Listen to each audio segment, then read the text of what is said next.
الناس سكارى وما هم بسكارى ولكن عذاب الله شديد আল্লাহ সুবহানাহু ওয়া তাআলা কোরআনের পাতায় পাতায় কিয়ামতের দৃশ্যায়ন করেছেন, যেটা এতটা ভয়ঙ্কর যে আপনার শরীরের লোমগুলো শিহরিত হয়ে ওঠার কথা। আল্লাহ রাসূল সাল্লাল্লাহু আলাইহি ওয়াসাল্লাম বলেছেন, সেই দিন এই যে সূর্য আপনার মাথার ঠিক উপরে থাকবে, সেই দিন লোকেরা তাদের ঘামের সাগরে তারা ডুবতে থাকবে। একদল লোকের ঘাম তাদের পায়ের গোড়ালি পর্যন্ত উঠে যাবে, আরেকদল লোকের হাঁটু, আরেকদল লোকের কোমর, আরেকদল লোকের তাদের মাথা পর্যন্ত, কেউ কেউ আবার ঘামের সাগরে তারা ডুবতে থাকবে। সেই দিন একটা মহাভয়ঙ্কর দিন, যেদিন কোথাও কোনো পানি নাই, তৃষ্ণা নিবারণের কোনো জিনিস নাই। সেই দিন আল্লাহ সুবহানাহু ওয়া তাআলা তার ছায়ায় অথবা তার আরশের ছায়ায় 7 শ্রেণীর লোকদেরকে আশ্রয় প্রদান করবেন। তোর মধ্যে একদল হচ্ছে আমার সামনে এখানে যারা বসে আছে, হয়তোবা তাদের মধ্যে হতে পারে তারা। রাসূলুল্লাহ সাল্লাল্লাহু আলাইহি ওয়াসাল্লাম যাদের ব্যাপারে বলেছেন, সাবআতুন ইউযিল্লুহুমুল্লাহু তাহতা যিল্লি ইয়াওমা লা যিল্লা ইল্লা যিল্লুহু ওয়া শাবুন নাশা ফি ইবাদাতিল্লাহ। 7 শ্রেণীর লোকদেরকে আল্লাহ সুবহানাহু ওয়া তাআলা কিয়ামতের দিন তার ছায়া আশ্রয় প্রদান করবেন, যেদিন তার ছায়া ছাড়া কোনো ছায়া থাকবে না। এর মধ্যে একদল হচ্ছে ওয়াশাবুন নাশা ফি ইবাদাতিল্লাহ, এমন যুবক যে যুবক তার সময়টাকে কাটিয়েছে মহান আল্লাহ সুবহানাহু ওয়া তাআলার ইবাদতে। রাসূলুল্লাহ সাল্লাল্লাহু আলাইহি ওয়াসাল্লাম বলেছেন, মুসলিমের হাদিসে এসে রাসূলুল্লাহ সাল্লাল্লাহু আলাইহি ওয়াসাল্লাম বললেন, মসজিদে নববীতে তিনি দেখলেন একদল লোক বসে আছে। তিনি তাদেরকে বললেন, আল্লাহর কসম করে তোমাদেরকে জিজ্ঞেস করছি, তোমরা এখানে কেন বসে আছো? তারা বললেন, তিনি বললেন, আমি তোমাদেরকে তুহমাতান লাকুম, তোমাদের বিরুদ্ধে কোনো অপবাদ দেওয়ার জন্য তোমাদেরকে জিজ্ঞেস করিনি, তোমরা বলো কেন বসে আছো? তারা বললেন যে আমরা কেবলমাত্র আল্লাহ সুবহানাহু ওয়া তাআলা জিকিরের জন্য, আল্লাহর স্মরণের জন্য এখানে বসে আছি। ইয়া রাসূলুল্লাহ সাল্লাল্লাহু আলাইহি ওয়াসাল্লাম, আল্লাহর রাসূল বললেন, আমি তোমাদেরকে আল্লাহর কসম করে জিজ্ঞেস করছি, কথা কি এই? তারা বলেন, হ্যাঁ, এই জন্যই বসে আছি।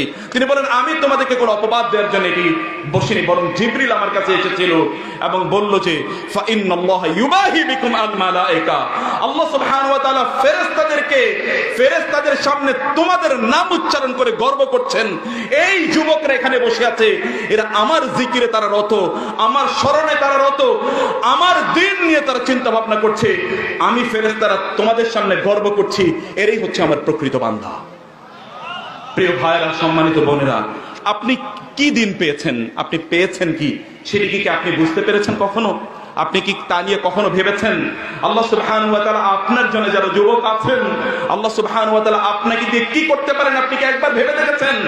আল্লাহ সুবহানাহু ওয়া তাআলা কোরআনে সূরাতুল কাহফে একদল যুবকের জন্য বললেন, ইন্নাহুম ফিতয়াতুন আমানু বিরাব্বিহিম ওয়া জিদনাহুম হুদা, এরা ছিল একদল যুবক যারা তাদের রবের প্রতি ঈমান আনার কারণে আমি তাদের হেদায়েতকে আরো বাড়িয়ে দিয়েছি। যুবকরা যদি ঈমান আনে, আল্লাহ সুবহানাহু ওয়া তাআলা তাদের হেদায়েত আরো বাড়িয়ে দেন। আল্লাহ সুবহানাহু ওয়া তাআলা এই যুবকদের মাধ্যমে মিরাকল ঘটালেন। ওয়া তারা শামসা তাজাওয়ারু আন কাহফিহিম যাতাল ইয়ামিন ওয়া ইযা গরাবাত তাকরিদুহুম যাতাশ শিমালি ওয়া হুম ফি ফাজওয়াতিন মিন যালিকা মিন আয়াতিল্লাহ মান ইয়াহদিল্লাহু ফাহুয়াল মুহতাদ ওয়া মান ইউদলিল ফালান তাজিদ লাহু ওয়ালিয়্যাম মুরশিদা। আল্লাহ সুবহানাহু ওয়া তাআলা বললেন, যদি যুবকরা ঈমান আনে, তাইলে আমি তাদের জন্য এমন একটা ব্যবস্থা করে দেই, কোনো ঘুমের ট্যাবলেট তাদের খাওয়া লাগে না। এক নাগাড়ে আমি তাদেরকে প্রয়োজনে 309 বছর ঘুম পাড়িয়ে রাখতে পারি। 309 বছর পরে সমাজের জন্য ওদেরকে মিরাকল হিসেবে পাঠিয়ে দিতে পারি। এই যুবকদের ঈমান আনানোর কারণে গোটা সমাজকে আমি পরিবর্তন করে দিতে পারি, আল্লাহওয়ালা সমাজে আমি পরিণত করে দিতে পারি। আল্লাহ সুবহানাহু ওয়া তাআলা আরেক যুবকের কথা কোরআনে উল্লেখ করলেন। প্রিয় যুবকেরা, ভালো করে শুনে রাখতে হবে। আল্লাহ সুবহানাহু ওয়া তাআলা কোরআনে আরেক যুবকের কথা বললেন। তারা বললেন, ক্বালু সামি'না ফাতান ইয়াযকুরুহুম ইউকালু লাহু ইব্রাহিম, আমরা এক যুবকের নাম শুনেছি, তার নাম হলো ইব্রাহিম, তিনি আমাদের মূর্তিগুলোকে নিয়ে কথা বলেছেন। তারা বললেন যে সেই যুবককে ধরে নিয়ে আসো, হাররিকুহু ওয়ানসুরু আলিহাতাকুম, তোমরা তাকে আগুনে নিক্ষিপ্ত করে তাকে জ্বালিয়ে দাও এবং তোমাদের মূর্তি প্রতিমাগুলোকে, তোমাদের রবগুলোকে, তোমাদের ইলাহগুলোকে তোমরা সাহায্য করো। আল্লাহ সুবহানাহু ওয়া তাআলার প্রতি সেই যুবক, এখন তিনি নবী হননি, এই যুবককে যখন সেখানে নিক্ষেপ করা হয়, আল্লাহ সুবহানাহু ওয়া তাআলা এই যুবকের জন্য এই আগুনকে, যে আগুন তাকে জ্বালিয়ে পুড়িয়ে দেওয়ার কথা, সে আগুনকে নির্দেশ করলেন, ইয়া নারু কুনি বারদাও ওয়া সালামান আলা ইব্রাহিম, হে আগুন তুমি শান্তিময় এবং প্রশান্তিদায়ক হয়ে যাও আমার ইব্রাহিমের জন্য। আল্লাহ সুবহানাহু তাকে খলিল হিসেবে গ্রহণ করেছেন। ওয়াত্তাখাযাল্লাহু ইব্রাহিমা খলিলা, আল্লাহ ইব্রাহিমকে খলিল হিসেবে গ্রহণ করেছেন। এই মাঠেও যারা যুবক আছো, তোমরা যারা আছো, তোমরা যদি ইব্রাহিমের মতো ইয ক্বালা লাহু রাব্বুহু আসলিম ক্বালা আসলামতু লিরাব্বিল আলামিন, যখন তার রব তাকে বললেন আত্মসমর্পণ করো, তিনি বলেন আমি আল্লাহর কাছে আত্মসমর্পণ করলাম। আল্লাহ সুবহানাহু ওয়া তাআলার কাছে যদি ইব্রাহিমের মতো তোমরা আত্মসমর্পণ করো, আল্লাহ সুবহানাহু ওয়া তাআলা ইব্রাহিমের মতো আগুনকে তোমাদের জন্য শান্তিময় করে দেবেন। সেই মহান রব এখনো আছেন। ইন্নাহু হাইয়্যুল লা ইয়ামুত হুয়াল হাইয়ুল কাইয়্যুম, তিনি কখনো মারা যান না, তার ক্ষমতা সামান্যতম কমে না। সেই মহান রবের কাছে প্রিয় ভাইরা, সম্মানিত বোনেরা, কেবল যুবকদের কথা বলছি না, যুবক এবং যুবতী প্রত্যেকের কথাই বলছি, সেই মহান রবের কাছে আপনাদেরকে আত্মসমর্পণ করতে হবে। আমরা তো এমন একটি সময়ের কথা আমি বলছি, যেই সময় কেবলমাত্র এই জমিনে যে আমরা অপরাধ করছি, ব্যাপারটা কিন্তু এরকম নয়। বরং আমি যখন যাই, আমি যখন বিভিন্ন জায়গায় ট্রাভেল করি, আমি যুবকদেরকে দেখতে পাই যে এই যুবকরা তারা 40,000 ফিট উপরে যখন থাকে, তখনও তারা মহান আল্লাহ সুবহানাহু ওয়া তাআলাকে, আল্লাহ সুবহানাহু তারা অবাধ্য হয়ে থাকে। 40,000 ফিট এই জমিনকে তো তারা অপরাধ এবং অশ্লীলতা দিয়ে তারা ভরিয়ে দিয়েছে। 40,000 ফিট ফ্লাইটে যখন থাকে, তখনও তারা অশ্লীলতার ছয় লাভ করে দেয়। তাদের মধ্যে একবার ওই আতঙ্ক এবং ভয় তৈরি হয় না। আল্লাহ সুবহানাহু ওয়া তাআলা যদি এই 40,000 ফিট থেকে তাকে নিচে আর না নামান, তাইলে পৃথিবীর কেউ তাকে নামানোর সামর্থ্য রাখে না। সেই জন্য প্রিয় ভাইরা, সম্মানিত বোনেরা, আপনাদেরকে বুঝতে হবে যে আমরা কি করছি। এই যুবকদের কি ক্ষমতা একবার চিন্তা করে দেখুন। ফেরাউন তার মহাসিংহাসনে বসে কাঁপছে, কারণ সে জেনেছে এমন একজন যুবকের জন্ম হবে, যেই যুবক তার রাজত্বকে, তার রাজ্যকে, তার সিংহাসনকে তছনছ করে দেবে। যুবকদের মধ্যে এরকম পাওয়ার আছে। পাওয়ারটা যদি তারা খাটায়, তাহলে either it works positively or it works in the negative. যৌবন একটা প্রচন্ড প্রোডাক্টিভ অথবা প্রচন্ড ডিস্ট্রাকটিভ একটা টাইম। এই সময়টাকে আপনি কিভাবে খাটাতে চাচ্ছেন, সেটি হচ্ছে আপনার দেখার বিষয়। আপনি প্রোডাক্টিভলি এটাকে ব্যবহার করতে পারেন এবং নেগেটিভলিও আপনি এটাকে ব্যবহার করতে পারেন। সম্মানিত ভাইয়েরা, সম্মানিত উপস্থিতি যারা এখানে আছেন, সবাইকে আমি বলি যে যুবকরা যারা আছেন, জীবন নিয়ে আপনার উপলব্ধি কি? জীবন নিয়ে আপনি আসলে কি চিন্তা করছেন? আপনার যৌবনকে আপনি কোন কাজে খাটানোর চেষ্টা করছেন, সেটি আপনাকে বুঝতে হবে। আলী রাদিয়াল্লাহু তাআলা বলেছেন, শাইআনে লাউ বাকাতি দিমাউ আলাইহিমা আইনা, লাউ বাকাতি দিমা আলাইহিমা আইনা হাত্তা তা'যানা বিযিহাবি লান তাবলুগুল মিশআরা মিন হাক্কিহিমা ফাকদুশ শাবাবি ওয়া ফুরকাতুল আহবাবি। আমার চোখ যদি এমনকি কাঁদতে কাঁদতে পানি ফুরিয়ে ফেলেছে, এখন যদি রক্ত প্রবাহিত করে, তাহলে দুটো জিনিস আমি কখনোই ফিরে পাবো না। তার মধ্যে একটা হচ্ছে আমার যৌবন, আমি কখনোই ফিরে পাবো না। আবুল আতাহিয়া তিনি এই জন্য বলেছেন, বাকাইতু আলা শাবাবি বিদামি আইনি ফালাম ইউগনিল বুকাউ ওয়ালান নাহিবু ফায়া আসাফা আসিফতু আলা শাবাবিন নাআহু শাইবু ওয়ার রাসুল খাদিবু আরিতু মিনাশ শাবাবি ওয়া কানা গাদ্দান কামা ইয়ারা মিনাল ওয়ারাকিল কাদিবু ফায়া লাইতা শাবাবা ইয়াউদু ইয়াওমান ফাউখবিরুহু বিমা সানাআশ মাশিবু। তিনি বলেছেন, হায় যদি আবার যৌবন ফিরে আসতো, তাহলে আমি বলতাম যে বার্ধক্যের কি ক্ষমতা রয়েছে আর যৌবনের ক্ষমতা কি রয়েছে, আমি যৌবনকে বুঝিয়ে দিতাম। কিন্তু এই যৌবন তো আর কখনোই আপনার দিকে ফিরে আসবে না। এই জন্য প্রিয় ভাইরা, আপনি যদি আপনার এই যৌবনকে যদি কাজে লাগাতে পারেন, তাহলে গোটা পৃথিবী আপনার দিকে ধাবিত হবে। যদি আপনি আল্লাহর কাছে ধাবিত হন, আপনার যৌবনকে আল্লাহ সুবহানাহু ওয়া তাআলার পথে ব্যয় করেন, গোটা পৃথিবীকে আল্লাহ সুবহানাহু ওয়া তাআলা আপনার কাছে অবনত করে দেবেন। যেমনি ভাবে আপনার পূর্বপুরুষদের জন্য মহান আল্লাহ সুবহানাহু ওয়া তাআলা গোটা পৃথিবীকে অবনত করে দিয়েছিলেন। কিন্তু আমাদের যুবকরা আজ ভেরি আনফরচুনেটলি, আমাদের যুবকরা অন্য কিছুকে তারা স্ট্যান্ডার্ড হিসেবে তারা মেনে নিয়েছে, স্ট্যান্ডার্ড হিসেবে তারা গ্রহণ করেছে। তারা ম্যান হতে চায়, তারা পুরুষ হতে চায়, কিন্তু তারা আসলে নারীদেরকে অনুসরণ করে অথবা যারা নারীর মতো করে জীবন যাপন করে, এই সকল মানুষদেরকে তারা তাদের স্ট্যান্ডার্ড হিসেবে তারা গ্রহণ করেছে। আল্লাহ সুবহানাহু ওয়া তাআলা বলেছেন, রিজাল বলতে কাকে বোঝাচ্ছেন আপনি? ম্যান বলতে আসলে কাকে বোঝাচ্ছেন? আল্লাহ সুবহানাহু ওয়া তাআলা কোরআনে বলেছেন, রিজালুন লা তুলহিহিম তিজারাতুন ওয়ালা বাইউন আন যিকরিল্লাহ। একদল যুবক আছে, একদল মানুষ আছে, যারা সত্যিকার অর্থে মানুষের সংজ্ঞায় পড়ে। এই সকল ব্যক্তিদেরকে কোনো কিছুই আল্লাহ সুবহানাহু ওয়া তাআলার শরণ এবং আল্লাহর দ্বীন থেকে বিচ্যুত করতে পারে না। মিনাল মুমিনিনা রিজালুন সাদাকু মা আহাদুল্লাহ আলাইহি।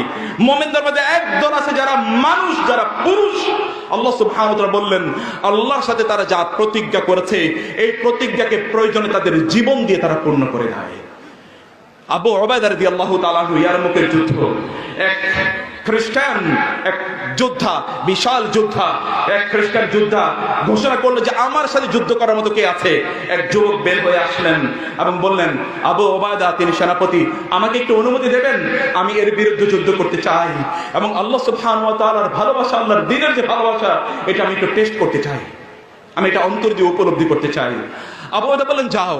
তিনি যাওয়ার সময় বললেন, তার চোখ দিয়ে এক ফোঁটা পানি পড়ে গেল, আবু উবাইদা, যুদ্ধের ময়দান থেকে যদি ফিরে না আসি, আমি যদি যুদ্ধের ময়দানে শাহাদাত বরণ করি, আল্লাহর রাসূলের সাথে যদি আমার সাক্ষাৎ হয়, তাহলে কি আপনার কোনো কথা আছে যেটি আমি পৌঁছে দেব? আবু উবাইদা আর ইমোশনটাকে ধরে রাখতে পারলেন না। যুদ্ধের ময়দানে ইমোশন দেখাতে নাই, কিন্তু আবু উবাইদা ইমোশন ধরে রাখতে পারলেন না। আবু উবাইদা কেঁদে দিলেন, বললেন আমার রাসূলের সাথে যদি দেখা হয়, তাহলে তুমি আমার রাসূলকে আমার সালামটা পৌঁছে দিও। যুদ্ধের ময়দানে গেলেন যুবক সেখানে শাহাদাত বরণ করলেন। আমাদের যুবকরা কোথায়?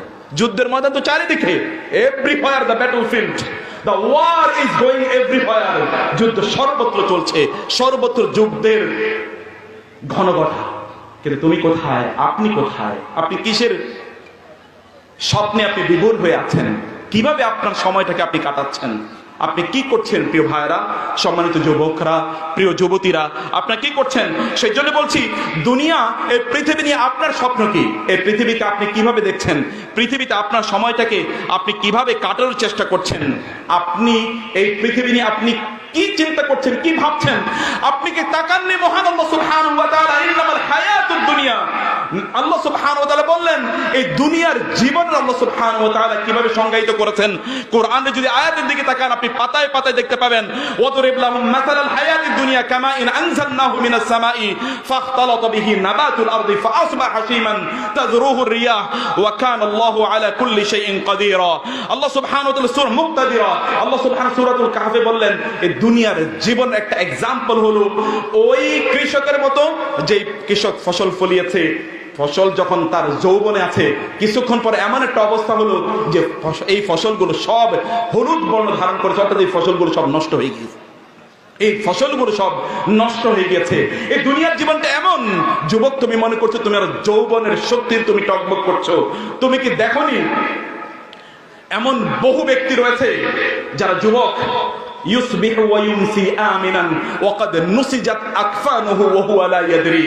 সে যুবক সকাল এবং সন্ধ্যা প্রচন্ড টকবকে শক্তি নিয়ে সে চারিদিকে দৌড়ে বেড়াচ্ছে, আসলে তার কাফনের কাপড় অলরেডি বাজারে চলে এসেছে, অলরেডি তার কাফনের কাপড় বাজার, যে কোনো সময় তার মৃত্যু হবে এবং এই কাফনের কাপড় দিয়ে তাকে কাফন দেয়া হবে, তার কবরটা হয়তো বা স্থান নির্ধারিত হয়ে আছে। তুমি কি মনে করছো ইউ উইল নেভার ডাই? তুমি কখনোই মারা যাবে না। এই পৃথিবীতে কারো যদি বেঁচে থাকার কোনো অধিকার থাকতো, তাহলে তিনি হতো মুহাম্মদুর রাসূলুল্লাহ সাল্লাল্লাহু আলাইহি ওয়াসাল্লাম। আফাইম মিত্তা ফাহুমুল খালিদুন, আপনি মারা গেলে ওরা কি কিয়ামত পর্যন্ত বেঁচে থাকবে? তার কি মনে করছে? ইন্নাকা মাইয়িতুন ওয়া ইন্নাহুম মাইয়িতুন। এই জীবন নিয়ে, দুনিয়া নিয়ে তোমার চিন্তা কি? আল্লাহর রাসূল সাল্লাল্লাহু আলাইহি ওয়াসাল্লাম কি এই কথা বলেননি? তোমার কানে কি সে কথা যায়নি? তিনি বলেছেন এই দুনিয়ার মূল্য যদি মহান আল্লাহ সুবহানাহু ওয়া তাআলার কাছে একটি মশার ডানার মতো হতো, তাহলে আল্লাহ সুবহানাহু ওয়া তাআলা একটি কাফেরকেও এক ফোঁটা পানিও পান করাতেন না। এই দুনিয়ার বিত্ত বৈভব, এত প্রভাব প্রতিপত্তি দেখে কেন তোমার চোখ ঝলসে যায়? ফ্লাড লাইটের পিছনে ব্যাপক পরিমাণ অন্ধকার আছে, এটা দেখো না? ওয়েস্টকে কি দেখো না তুমি? তারা তাদের মানুষদেরকে আত্মহত্যা করার জন্য ওরা যন্ত্র তৈরি করে, দেখো না কিভাবে তাদেরকে আত্মহত্যা করতে হয়, কিভাবে শান্তিতে আত্মহত্যা করতে হবে, এটা তাদেরকে ট্রেনিং দেওয়া হয়, দেখো না? ইসলাম তোমাকে এটা পূর্ণ জীবন যাপন করার সুযোগ করে দিয়েছে, যেন তুমি একটা ফুল লাইফ লিড করতে পারো। এটি হচ্ছে দিন, এটা হচ্ছে আল্লাহর পক্ষ থেকে নেয়ামত। ইয়ামুন্নুনা আলাইকা আন আসলামু কুল লা তামুন্নু আলাইয়া ইসলামাকুম বালিল্লাহু ইয়ামুন্নু আলাইকুম আন হাদাকুম লিল ঈমান। অতএব তুমি তোমার জীবনটাকে কি মনে করছো?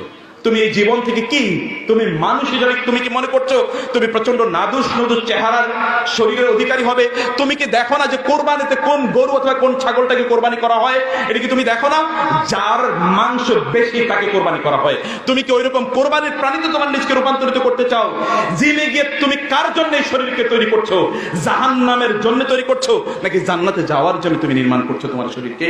আব্দুল্লাহ ইবনে মাসউদ রাদিয়াল্লাহু তাআলা আনহু, তিনি যখন একটা গাছ থেকে তিনি মেসওয়াক যখন তিনি তৈরি করছিলেন তখন একটা বাতাসে তার ইজারটাকে একটু সরিয়ে দেওয়ার পর তার পায়ের গোছালিগুলো তখন সেটা এক্সপোজ হয়ে ওঠে, অর্থাৎ সেগুলো তখন দৃশ্যমান হয়ে যায়।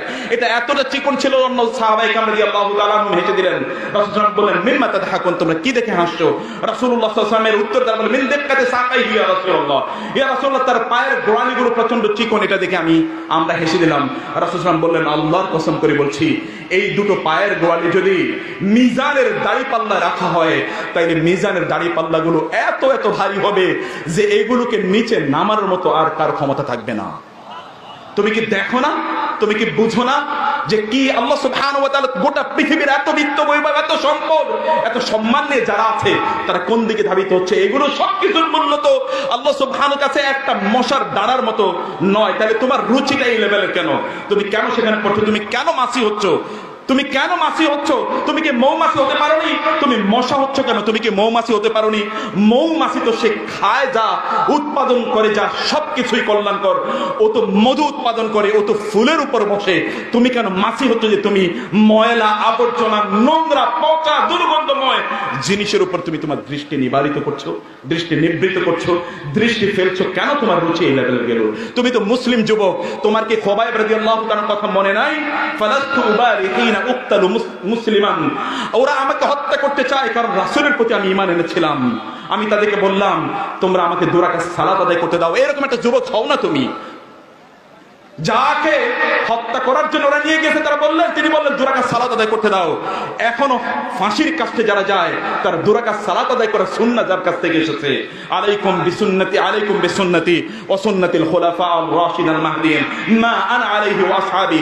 খোবাইব রাদিয়াল্লাহু তাআলা হত্যা করবে, খোবাইব 2 রাকাত সালাত আদায় করলেন, দ্রুত সালাত আদায় শেষ করে বললেন, আল্লাহর কসম আমি সালাতটাকে লম্বা করতে চেয়েছিলাম, কিন্তু যদি তোমরা মনে করো আমি মৃত্যুর ভয়ে সালাতটাকে লম্বা করছি, এই জন্য আমি সালাদটাকে সংক্ষিপ্ত করেছি। এইরকম যুবকদের কারণে এই রাজশাহীর এই ময়দানে ইসলাম পৌঁছেছে, অন্যথায় ইসলাম এখানে পৌঁছতো না। এত দূর থেকে কিভাবে ইসলাম এখানে এসেছে? যুবকরা, যুবতীরা, একবার ভেবে দেখতে হবে, আপনাদেরকে চিন্তা করতে হবে। তাকে হত্যা করা হলো, তিনি বললেন, ফালাস্তু উবালিহিনা উক্তাল মুসলিমান, if I am killed as a believer, as a Muslim, I don't care.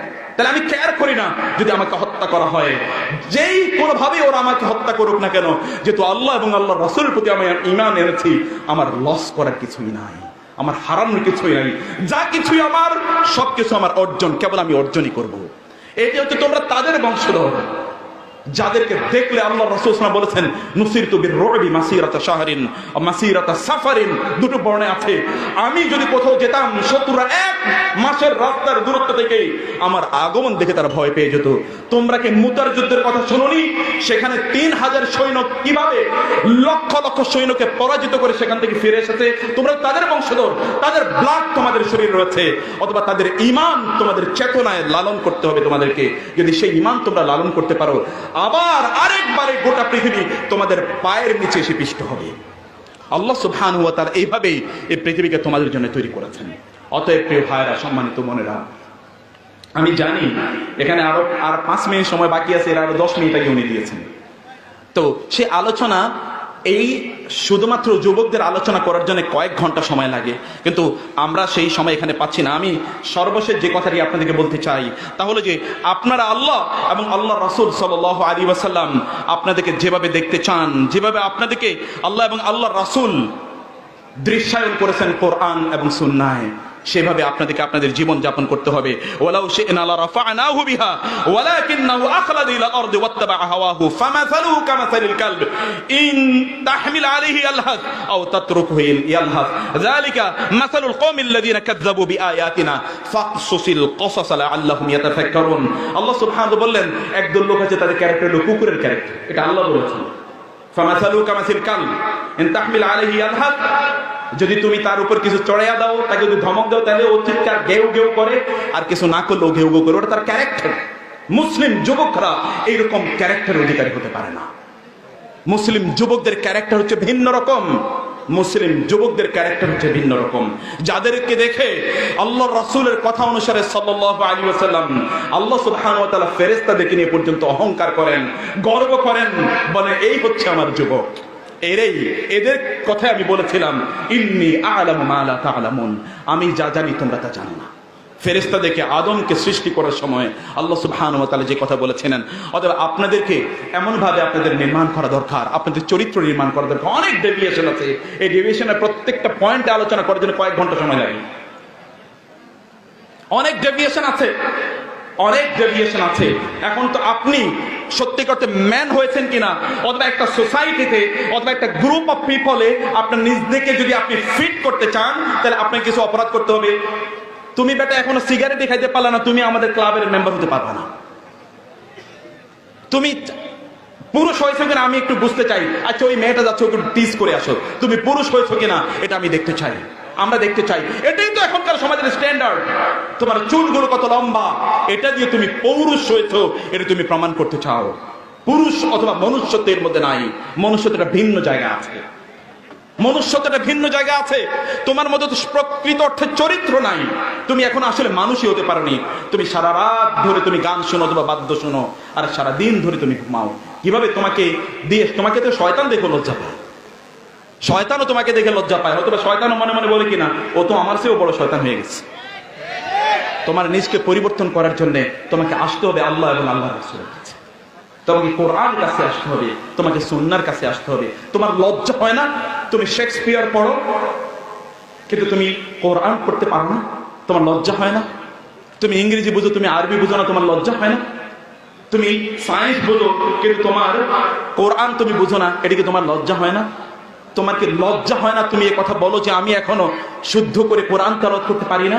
তোমার কি লজ্জা হয় না তুমি বলো যে আমি ইসলামের মৌলিক বিষয়গুলি এখনো জানি না? তুমি সবকিছু জানো, টেকনোলজি তুমি এক্সপার্ট, সায়েন্সের তুমি এক্সপার্ট, কেবলমাত্র তুমি ইসলামের ক্ষেত্রে তুমি ইগনোরেন্ট। তোমার লজ্জা হয় না? তুমি মুসলিম উম্মার জন্য বোঝা, অথচ তুমি মুসলিম উম্মার জন্য সম্পদে পরিণত হওয়ার কথা ছিল। তোমাদেরকে দিয়েই সালাহউদ্দিন আইয়ুবীরা গোটা পৃথিবীতে ইসলামকে প্রতিষ্ঠিত করেছিল। অথবা খালিদ ইবনে ওয়ালিদদেরকে দেখে যুদ্ধের ময়দান থেকে অন্যরা পালিয়ে চলে যেত। তুমি তো তাদের উত্তরসূরি, তাদের বংশধর। তোমাকে তাদের চরিত্র বোঝা দরকার, জানা দরকার। তুমি যদি খেলোয়াড়দের নাম জানো আর সাহাবীদের নাম জানো, তাহলে তোমার জন্য আমার কান্না করতে মনে চায়, তোমার জন্য কান্না করতে আমার লজ্জা পায়। তুমি যদি ফুটবল প্লেয়ার অথবা ক্রিকেট প্লেয়ারদের নাম জানো, রাসূলের সেই সোনালী সাহাবীদের নাম জানো, তাইলে তোমার জন্য তো আমার বিলাপ করা উচিত। তোমার মা বাবার তোমার জন্য বিলাপ করা দরকার যে কি সন্তান তারা জন্ম দিয়েছে, অথবা কিভাবে তারা তাদের সন্তানদেরকে লালন পালন করেছে। আমি যুবকদেরকে যে কথা বলবো যে come to Islam, come to ইসলাম, তুমি ইসলামের কাছে আসো। তাইলে দেখবে সালাউদ্দিন আইয়ুবী রাহিমাহুল্লাহ তিনি যখন তার সন্তানদেরকে তাহাজ্জুদে সালাত আদায় করতে দেখেছেন, তখন তিনি বলেছেন এই উম্মার শিশুরা এবং যুবকরা যদি তাহাজ্জুদে সালাত আদায় করে, তাইলে এই পৃথিবীতে কোনো শক্তি নাই তাদেরকে পরাজিত করতে পারে। সেই চরিত্র তোমার মধ্যে তৈরি করো, লালন করো। আল্লাহ সুবহানাহু ওয়া তাআলা আমাদের সবাইকে কবুল করে নিন। হাযা ওয়া সাল্লাল্লাহু সুবহানাহু ওয়া তাআলা আলা নাবিয়িনা মুহাম্মদ ওয়া আলিহি ওয়া সাহবিহি আজমাইন। সুবহানাকা আল্লাহুম্মা ওয়া বিহামদিক আশহাদু আল লা ইলাহা ইল্লা আনতা আস্তাগফিরুকা ওয়া আতুবু ইলাইক। ওয়াসসালামু আলাইকুম ওয়া রাহমাতুল্লাহি ওয়া বারাকাতুহু।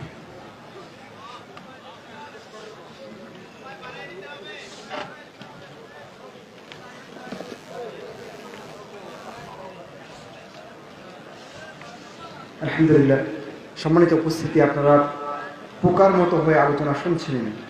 আমরা অনুভব করছিলাম যে আপনাদের অনেক ভালো লাগছে এবং উপকৃত হচ্ছেন, কিন্তু আমাদের সম্মানিত ওলামায়ে কেরামের তালিকা অত্যন্ত লম্বা, সে কারণে সবাইকে একটু দ্রুত নামাতে হচ্ছে, সেজন্য আমরা দুঃখিত।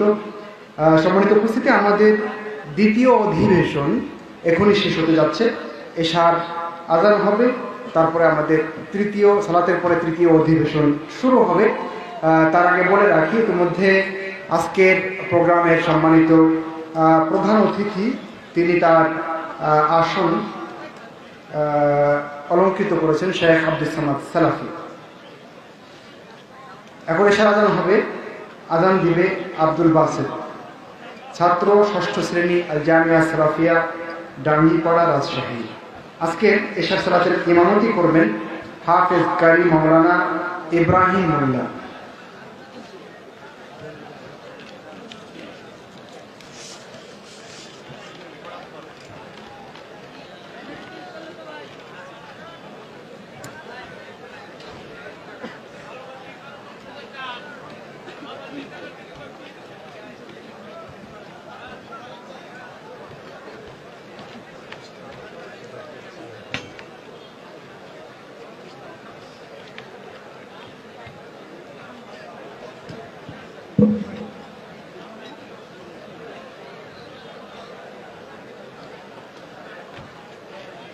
الله أكبر الله أكبر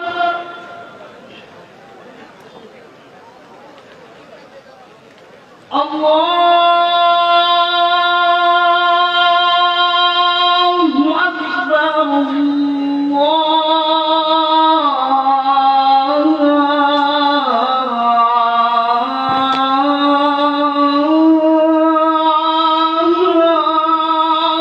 أكبر.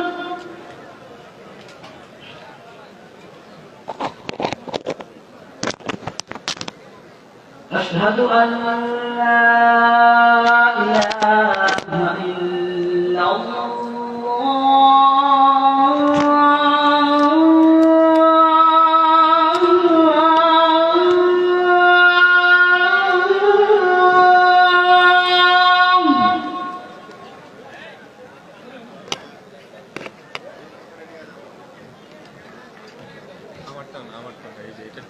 أشهد أن لا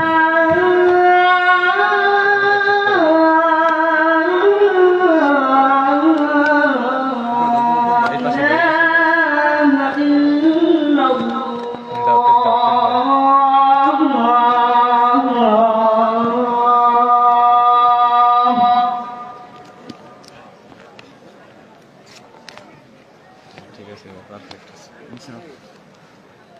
أشهد أن محمدا رسول الله.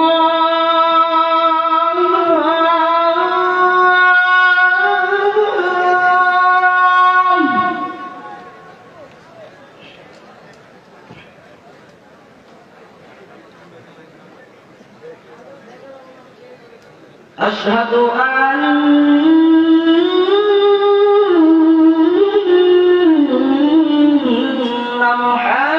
محمدا رسول الله.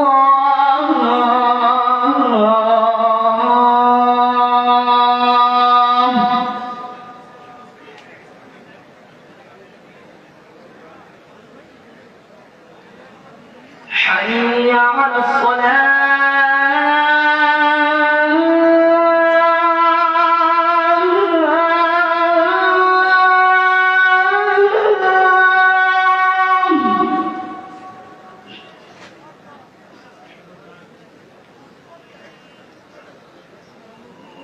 حي على الصلاة.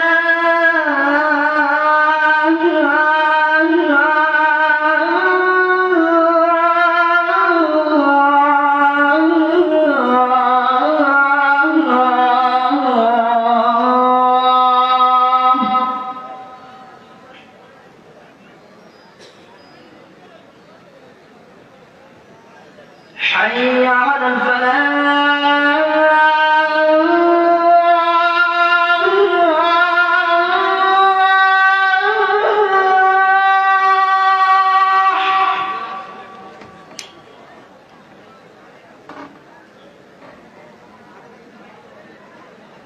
حي على الفلاح.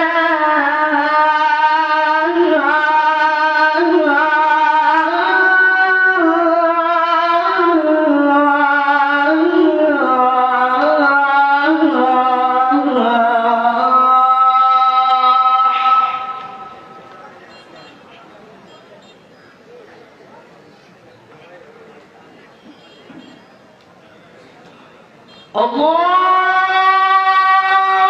أكبر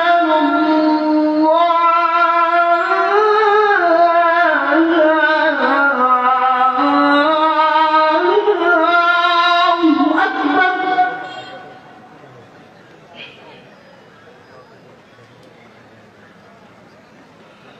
لا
আমরা কাতার সোজা করে নিই, আমরা এশার সালাত এখনই শুরু করি।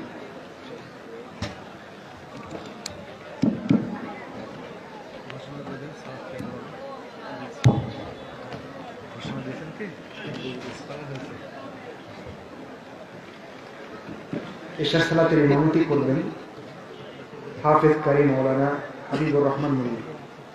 হাফেজ কারি মৌলানা হাবিবুর রহমান মুন্নি।